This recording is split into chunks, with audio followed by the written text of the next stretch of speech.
তারপরে আমাকে আরো শিক্ষা দেন কি আমল, উত্তম আমলগুলো আমাকে শিক্ষা দেন।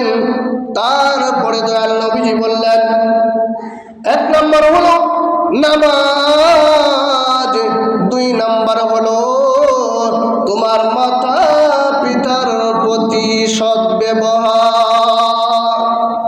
তোমার মাতা পিতার প্রতি উত্তম আচরণ যদি তুমি করো রে, এই উত্তম আচরণটা আল্লাহ পাক রব্বুল আলামিন শ্রেষ্ঠ আমল তোমার জন্য হয়ে যাবে।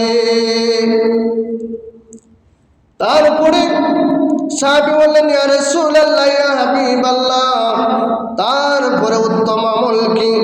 তখন বললেন, তিন নম্বর হলো ইসলামের জন্য জিহাদ করা। ইসলামের জন্য জিহাদ করা। ইহুদি নাসারাদের ইসলামকে ধ্বংস করার জন্য অনেক চেষ্টা করেছে, কিন্তু পারে নাই।